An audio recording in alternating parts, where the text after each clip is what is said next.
A lot of work goes on behind the scenes before a performance is ready for an audience. Hours of rehearsal, of course, but there's also promotion, ticket sales, contracts, fundraising, and just general administration. Handling both the creative and the business side is difficult for many small arts organizations. But in St. Louis, they're getting some help in the form of a new home.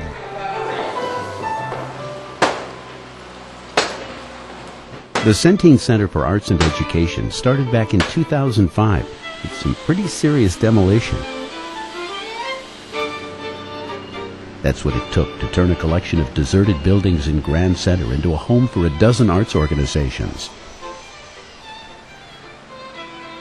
The idea was to create a place where they could share resources, have spaces to rehearse and perform, and be free to concentrate on what they do best, creating art and bringing it to St. Louis audiences.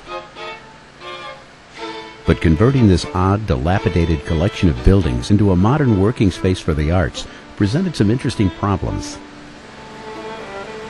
This is 4 different buildings from the 19th century through the 20th century. We're trying to marry it together with 21st century technology, and it's quite a challenge. The buildings are on several different elevations, and the big challenge is to bring it all together to where all the floors are the same, to where the elevators work from floor to floor and make the stairwells work out. We're trying to preserve the 19th century craftsmanship that was put into the building originally and bring it up to the 21st century so it's a usable building, but preserving all the fine architecture that was originally involved.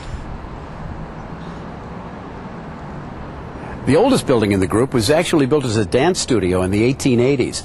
Then in 1907, the Archdiocese built this beautiful white terracotta addition for the Knights of Columbus. After a few decades, the Knights moved out, and then it was home to the International Machinists Union and the Medina Temple. And at one low point in its history, it was a brothel.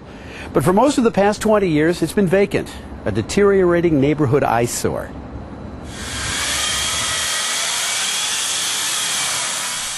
Bringing old buildings back to life is different from designing and constructing something new. Those who renovate enter into conversations with builders from other eras. When the end product is a home for artists, the renovation itself can become a work of art. You have to climb inside the head of the original architect and figure out that intent and sort of extend it. So in a sense, there's not much room for ego because it's sort of a collaborative effort with the original architect and with us.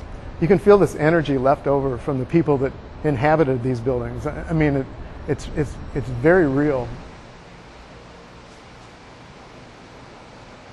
You're going to be met by a beautiful terracotta facade. You're going to see something of a bygone era. You're going to see old ceramic tile on the floor that's been restored. You're going to see marble on the walls. You're going to see crown molding that you just don't see in buildings of this current era.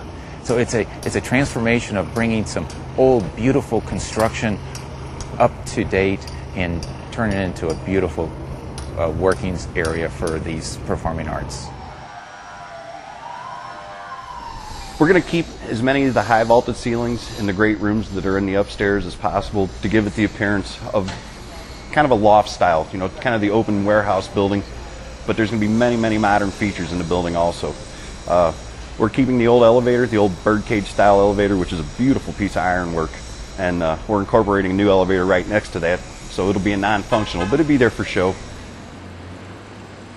For the brickmasons, carpenters, electricians, iron workers, and other craftsmen working on this project, it's been a rare chance to observe up close the work of the men who constructed these buildings long before they were born, work largely hidden from view for over a century. Just seeing how things were put together 100 years ago, it's really neat. It's really neat how they did things. We have all the modern technologies, the boom trucks and everything to get our equipment up, to get to the 4th floor, to where they had to hand haul everything. It had to be done with pulleys and ropes. We don't use any of that anymore, but they still did it with speed and accuracy. The accuracy is unbelievable. 19th and 21st century architecture, engineering, and technology have merged here. While the style and grace of the old buildings has been preserved, a technical infrastructure behind the walls links tenants to databases and communications and security systems.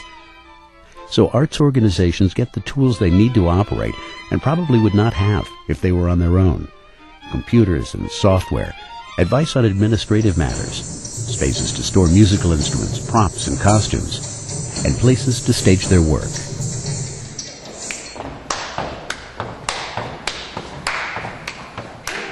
It's truly an incubator for arts organizations, which is unique in this city.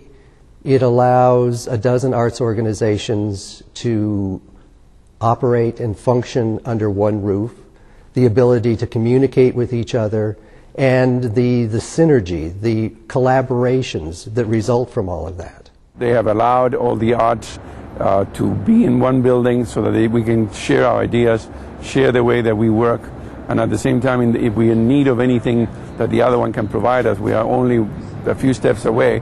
And eventually, as we develop certain programs, we might share on certain, producing certain events that would be unique to St. Louis by, working together. 1 and 2, ba ba ba da, ba ba ba, up and go. 1, 2, 3, and 4, ball change, turn, turn, and land, ba ba ba da. There you go. So in Grand Center, the power of art and the sledgehammer has transformed an abandoned place into a vital and creative center in the heart of the city.